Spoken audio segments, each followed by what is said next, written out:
power's been out for 36 hours. Your street is silent. Too silent. Then you hear it. Glass shattering 3 houses down. Not from a stranger. From the guy who helped you jumpstart your car last month. He's got a crowbar, and he's working his way up the block. Welcome to hour 36 of a blackout. Where your biggest threat isn't the darkness. It's the 300 million people who didn't prepare.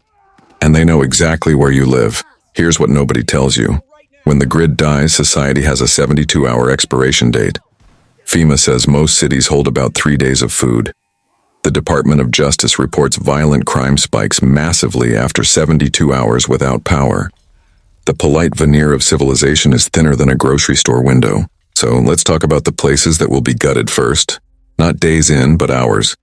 If you're near one when it happens, you're not shopping. You're in a war zone. Pharmacies. First domino to fall. You think people panic over bread?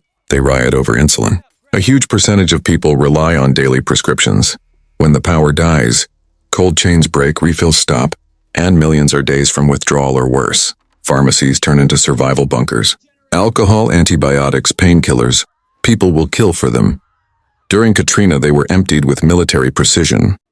Pain relief becomes currency. A bottle of ibuprofen can buy a week of food. 7 hardware stores. The survival goldmine. While many rush grocery aisles, the smart ones hit hardware stores first. Chainsaws, generators, propane, batteries, axes, crowbars. In past disasters, hardware stores were stripped for plywood and nails to board up windows. Once a window breaks, it's a feeding frenzy. If you don't grab tools before the blackout, it's too late. Hardware stores become battlegrounds. 6. Gas stations. Day 2, tanks run empty. Even if underground tanks are full, pumps need power. Backup generators get stolen first. Fuel isn't just for cars, it's for generators, chainsaws, heating. A 5-gallon jug becomes currency. You'll see block-long lines, armed clashes, sabotage. 5. Big box stores. Walmart, Costco, Target. Within 12 hours, these become meat grinders. They hold everything. Once empty, the supply chain is broken. Stores can be ransacked in minutes. Thousands of desperate people, minimal security. Organized looters arrive fast. If you go for a quick grab, you risk being robbed, stabbed, or followed home. These aren't safe havens. They're kill zones. 4 liquor stores. Alcohol becomes medicine, currency, fuel, morale. Millions are alcohol dependent. Withdrawal can be severe after a day or 2. Whiskey, vodka, mouthwash, all get looted. High-proof spirits clean wounds, start fires, and trade well. Keep any bottles hidden. Once liquor stores are empty, mobs will hunt anyone who still has alcohol. 3 pet stores. The forgotten vault. Pet food is edible and calorie-dense. Heavy-duty leashes, puppy pads, kitty litter, water filters, animal antibiotics, all useful. During past collapses, people survived on animal feed. Smart looters quietly raid pet stores and walk out with weeks of supplies. 2 schools, a sleeping giant. Elementary cafeterias can feed hundreds for days.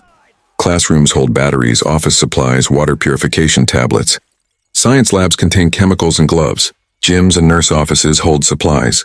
Once word spreads, schools become battlegrounds. Desperate parents and gangs converge. Scout and map them before collapse happens. 1. Hospitals, the worst. Hospitals run on backup power for about 72 hours. When generators fail, ventilators stop, elevators freeze, life-saving machines die. Add scared, injured people and you have a powder keg. Hospitals store painkillers, sedatives, antibiotics, IV fluids, insulin, morphine, new currency, and collapse. Looting of hospitals has happened repeatedly in real crises. If you thought raiding a hospital is a plan, it's suicide. Build your own trauma kit.